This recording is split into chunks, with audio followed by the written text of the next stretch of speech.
వైకా jewellers వెలలేని Vaibhogam తరుగులేని నమ్మకం. ఇప్పుడు మన కాకినాడలో డిసెంబర్ 5న ఘనంగా ప్రారంభం కాబోతోంది.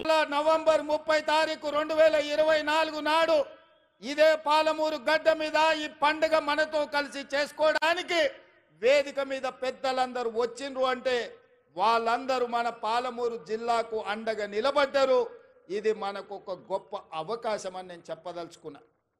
మిత్రులారా, ఇవాళ నేను మిమ్మల్ని అడుగుతున్నా, ఇవాళ టీఆర్ఎస్ నాయకులు, బీజేపీ నాయకులు, ముఖ్యంగా బీఆర్ఎస్ వాళ్ళు, చంద్రశేఖరరావు గారి కుటుంబం ఏ రకంగా మాట్లాడుతుండ్రో, ఏ రకంగా విమర్శిస్తుండ్రో, ఏ రకంగా తిడుతుండ్రో నిశితంగా మీరందరూ గమనించండి.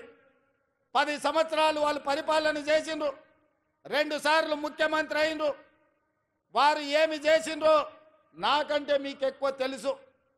ఎందుకంటే ఈ మట్టిని నమ్ముకున్న మీరు, ఈ మట్టిలోనే పుట్టి మట్టిలోనే కలిసే మీరు, ఈ మట్టే శాశ్వతమని నమ్మిన మీకు రైతు రుణమాఫీ గత ప్రభుత్వంలో జరిగిందా?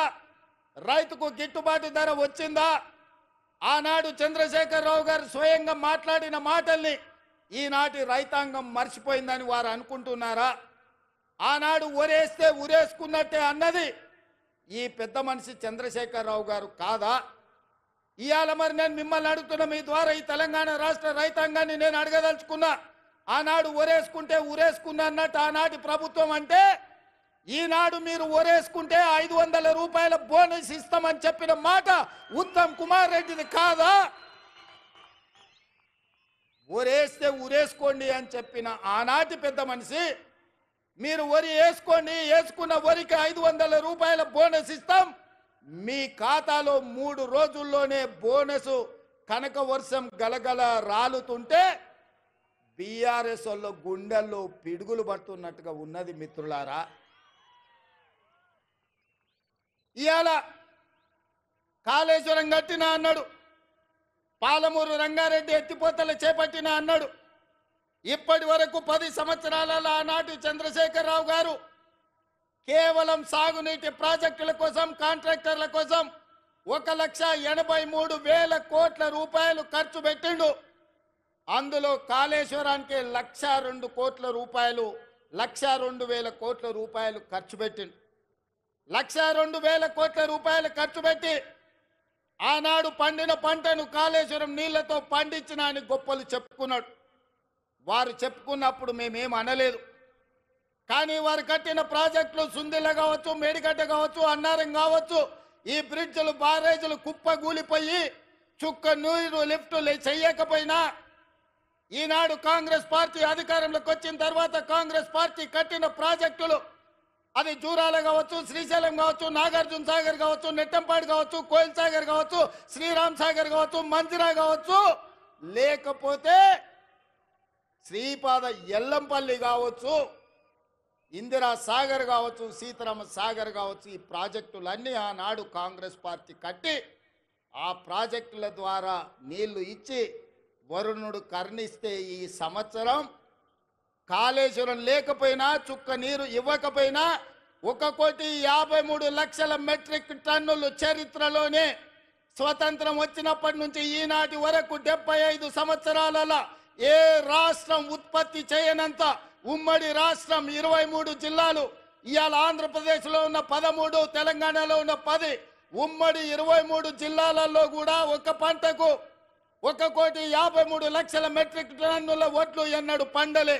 మరి ఇవాళ తెలంగాణ రాష్ట్రంలో ప్రజాపాలనలో మన ప్రభుత్వంలో ఒక పంటకు 66 లక్షల ఎకరాలలో 1,53,00,000 మెట్రిక్ టన్నుల వడ్లు పండించి 500 రూపాయల బోనస్ ఇచ్చి ఇవాళ ధైర్యంగా ఈ గడ్డ మీద, పాలమూరు గడ్డ మీద రైతు పండుగ చేసుకుంటున్నాం. మనకు రైతు పండుగ చేసుకునే హక్కు లేదని బీఆర్ఎస్ వాళ్ళు అంటుండ్రు. మీరు ఒక్కసారి ఆలోచన చేయండి మిత్రులారా. 10 సంవత్సరాలు, మొదటి 5 సంవత్సరాలు 1,00,000 రూపాయల రుణమాఫీ చేస్తా అన్నాడు. 4 విడతలు అన్నాడు, మిత్తి నేనే కడతా అన్నాడు. ఆయన కట్టిన దాంట్లో అసలు కంటే మిత్తికే ఎక్కువైంది. 2018 నుంచి 2023 వరకు మళ్ళీ 1,00,000 రూపాయల రుణమాఫీ చేస్తా అన్నాడు. మొదటి 4 సంవత్సరాలు అన్నా పైస కూడా ఇవ్వలే. ఆఖరి సంవత్సరం ఔటర్ రింగ్ రోడ్డును అమ్మి 11,000 కోట్ల రూపాయలు రైతుల ఖాతాలో వేస్తే 8,596 కోట్ల రూపాయలు మిత్తికే పోయినాయి. అసలు చెల్లించింది 2,500 కోట్లే. మిస్టర్ హరీష్ రావు గారు, మీరు వినండి స్పష్టంగా. ఆర్థిక మంత్రిగా మీరు బాధ్యత నిర్వహించింది కదా. ఔటర్ రింగ్ రోడ్డు 7,500 కోట్ల రూపాయలకు తెగ నమ్మి ఆనాడు కాంగ్రెస్ పార్టీ నిర్మించి ఒక అద్భుతమైన ఆస్తిని నగరానికి, తెలంగాణ రాష్ట్రానికి ఇస్తే దాన్ని అమ్మేసి 5 సంవత్సరాలలో రైతు రుణమాఫీ చేసింది మీరు 11,000 కోట్లు అయితే అందులో 8,500 కోట్ల రూపాయలు మిత్తికే సరిపోయినాయి. మీరు చెల్లించిన అసలు 2,500 కోట్లే. ఇవాళ ఈ వేదిక మీద నుంచి లెక్కలు చెప్తున్నా. ఇవాళ నువ్వు అనొచ్చు, పాలమూరులో మేము లేం కదా, నువ్వు ఎట్లన్నామని. ఇదే లెక్కలు అసెంబ్లీలో నేను లెక్కలు తేలుస్తా. 5 ఏళ్లలో మొదటి సంవత్సరం నువ్వు రైతు రుణమాఫీ చేసినుంటే ఈ 8,500 కోట్లు మిత్తి కాదు, రైతుల అసలు అప్పుకు సరిపోతుండే.